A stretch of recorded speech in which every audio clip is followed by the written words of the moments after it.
In this lesson, we're going to be talking about routing. Routing is something that exists at layer 3 in the OSI model, and that's the network layer. What routing does is it gets us packets from one network to another network. Now, what do I mean by one network to another network? Well, let me show you a network configuration. So I've got the network configuration here on my local system. And you can see here that my internet address is 192.168.1.22. So that's my IP address. You'll also see here, right next to that is the network mask, which is in hexadecimal FFFFFF00, which translates to 255.255.255.0 in decimal. What that tells me is the first 3 octets here, so this octet and this octet and this octet, those all belong to the network. This is all zeros in this 4th octet, which means this is the host. So the network mask, or the subnet mask as it's sometimes called, tells you which portion of the IP address is the network and which is the host. So why is that important? Well, that's important because that tells me what IP addresses are actually on my network and what IP addresses are on a different network. So any IP address that I am trying to send to that exists on a different network than my network, well, I need to send that somewhere. Where I'm going to send that, and I'm looking at my routing table here, and you can see there's a lot of entries because I'm actually connected to a handful of networks because I've got multiple interfaces in this particular system. So if I look at my routing table, you can see the default route, which means anything I don't have a specific route entry for. The default route is 192.168.1.1. So if I were trying to send to anything on the 10.37.129.0 network, then I would send that out link number 9, which happens to be network interface VNIC1. And that has to do with a virtual machine setup that I have on my system. So that virtual interface knows about 10.37.129.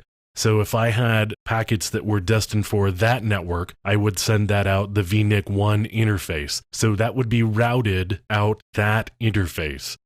Now, same thing with anything that didn't exist on any of the networks that I knew about would go out the default gateway.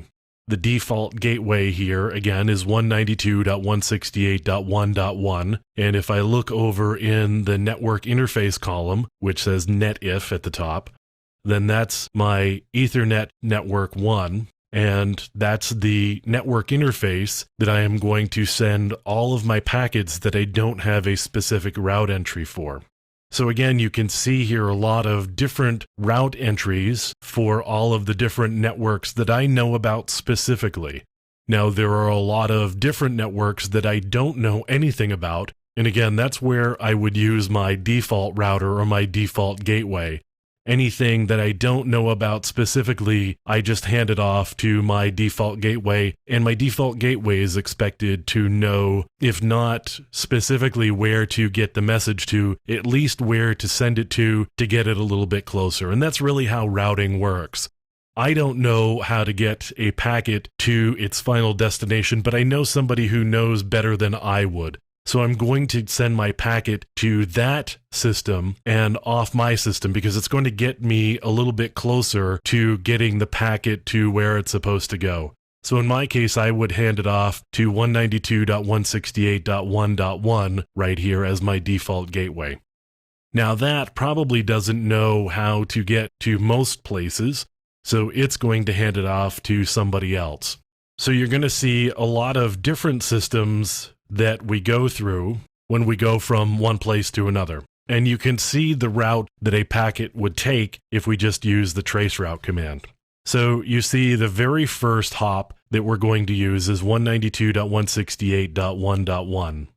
And then we're going to hop out to a couple of other routers on the Fairpoint network, and we're just going to keep hopping through Fairpoint until eventually it gets handed off, in this case, to above.net.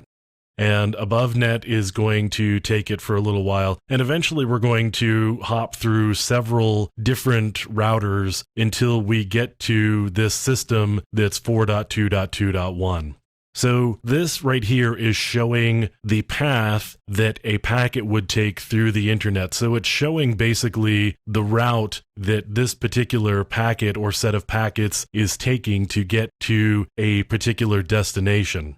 And finally, we're here at 4.2.2.1.